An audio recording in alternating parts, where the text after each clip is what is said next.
Hello explorers and welcome to another video. Today we're gonna talk about Redis. And Redis is an open source BSD license in-memory data structure store used as a database, cache and message broker. And I haven't looked at Redis before, and I wanted to get to know Redis together with you in a more structured way. So I will go through what it is, I will try to understand it and talk about it as I get to know Redis. So it's open source, so there is a community behind it that builds Redis. It's in a in-memory data store, so that means that this is something used like caching. It's used like a database, so you can store a lot of data in this in-memory data structure, or perhaps like a database. And you can use it as a cache, as I talked about, and a message broker. So that is, you store some message in and somebody reads that message and you have an interaction between different parties. So somebody sends a message and someone else is actually listens for messages on that broker. So this is interesting that it's 4 different technologies in one. An in-memory data structure that could be used as a cache, but it could just be something that holds data. And a database is usually something that you store on disk and is more of a structured way of keeping things for a longer time. And then you have message broker, which is very short-lived. You put something on the queue and you just want to fetch it back. So it's a bit of strange thing to put in all in one. And it supports data structures as strings, so you can just have text, hashes, lists, sets, sorted lists, ranged queries, bitmaps, hyperlog logs, geospatial indexes with radiuses, queries and streams. So you can store a lot of different data. You can store GPS information and also things around, so you can find locations due to a specific coordinate. You can store bitmaps, so you can store images, and you can do all sorts of different actions on these. And you also have streams, so that could be a part of this message broker thing. And it has built-in replication, Lua scripting, RLU eviction, transitions, and different levels of on-disk persistence, and provides high availability via Redis Sentinels and automatic partitioning via Redis cluster. So it has built-in replication, and that is, I guess, there's auto partitioning and replication, so you can have different nodes that has all the data, and you send data between the nodes, so you can keep everything eventually consistent. You have Lua scripting, and Lua is usually a scripting language that you use for building games. So I guess that this is to actually make things happen. If you send something in on one stream, perhaps you want it to go out on 3 different streams, or if you send one message, you want to create 4 new messages and so on. So you can script different things via Lua. LRU eviction is actually strategies to remove things from caches, so it supports that as well. Transitions, so you can have a lot of different inserts, for instance, into a database, and if one of them fails, all of them in that batch of that transaction is actually failing. Different levels of on-disk persistence, so I guess that is if you wanted to have it eventually consistent. That means that you send in some data and sometime in the future all the nodes will have replicated that data, or you want all the nodes to be fully up to date, so all of them needs to have the data before you actually can return anything. So you can choose how much of on-disk persistence you want, and how much you want to save down and how much you just want to keep in memory. And provides high availability. So this is what we can learn by just reading the blurb on the start page. There is a lot of information here, and we can click on this link and learn even more. But I wanted to go and actually test drive this. So down here we have an interactive tutorial, so I will click in there. So this is Try Redis, and let's see if we can get it even larger here so it's easier to read. Welcome to Redis, a demonstration of Redis database. Please type tutorial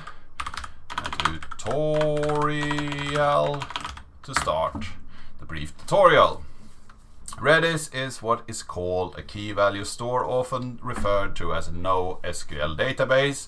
So we have a few different couch and so on that we can save data. MongoDB is also one of those NoSQL databases. Perhaps Lucene and Solr, which is search engines, could be considered NoSQL databases. And the essence of a key value store is the ability to store some data called a value inside of a key. This data can later be received only if we know the exact key that is used to store it. We can use the command set to store a value fido and a key server :name. Okay. So Redis will store the data, and we can also get it back. So can try that. Set server name fido. Okay. Redis will store your data permanently, so you can later ask what is the value of the stored key. So get server name, and we get fido back. You can click the commands above automatically to execute them. The text arrow shows the expected result. And then we can type next to go to the next part. Oh, error.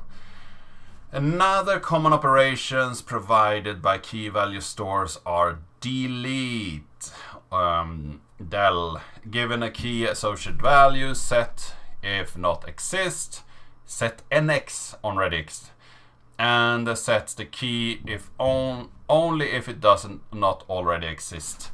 Increment automatically increments a store key, so we can set connections to 10, we can increment, and then we delete them, and we try to increment connections again.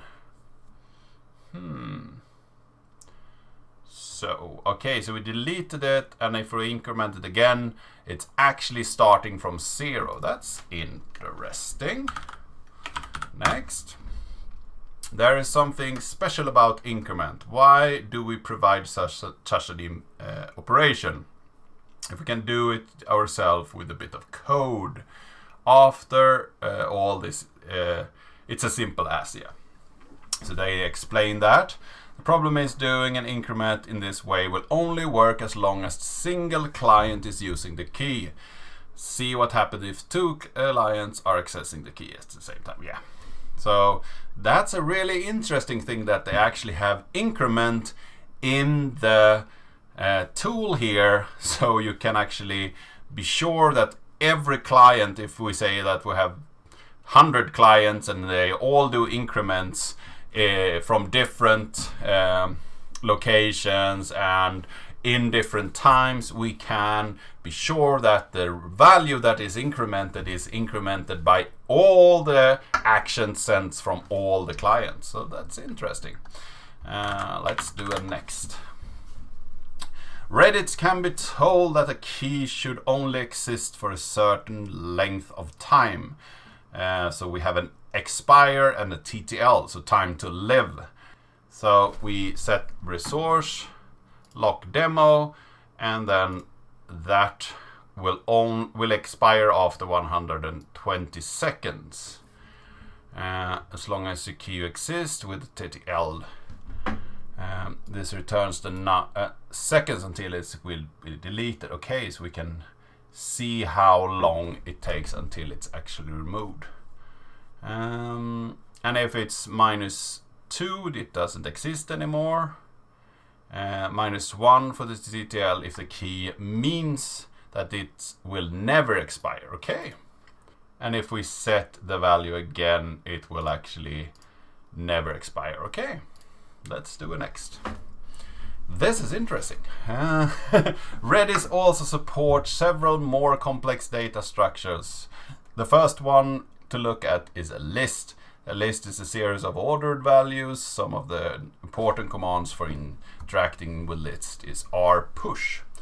Okay, lpush, so right push, left length and left range, left pop and right pop. Okay, you immediately begin working with a key as a list as long as it doesn't already exist as a different type, or is it list length perhaps? So we do rpush. So we push Alice and Bob, and then we do an lpush. And if we do a range, we see that we have Sam that we pushed from the left, and then we have Alice and Bob. Okay, and then we can take a few of them. And if we do an len friends, we get three. What did we have more? range. Yeah, that's the command we use that. And when we do our pop friends, we removed Bob because he was on the right hand side. Yeah, interesting. Length we have gone through, left pop and right pop, and we can do some of those as well. Yeah. The next data structure that we will look into is a set. A set is similar to a list, except it does not have a specific order. Each element may only appear once. Some of the important commands working on sets is add, remove, is a member, members, and union. Okay, so do a few powers here, and we remove reflexes. And if we do S members superpowers, we see those, yeah. And then we can see if these are members, and we can see all of them, and we can add bird powers, and if we do a union of those, they will be added there. Okay. Pretty straightforward. And then we have another data. It's an very handy data type. Sets are unsorted. They won't work well with number of problems. This is why Redis 1.2 introduced the sorted sets. Okay, a sorted set is similar to a regular set, but each value is associated a score. The score is used to sort the element in a set. Okay. So we put in a lot of values here, and then we will do a range, and we will get few values, and I guess Claude was the earliest one. Yeah, those are ordered by the year, I guess. Interesting. Simple string sets, sorted sets all already get a lot of done, but there is one more data type that handles hashes. Hashes are maps, string fields, and a perfect data type to represent objects. Yeah. So this is exactly like a standard hash when you have in other programming languages. Okay, so it's represented like that. That's interesting that each key value is represented on a different line. And yeah, we put in all those values at once, and if we do that, we will get the name there. So we can actually set a lot of values in one fell swoop. Interesting.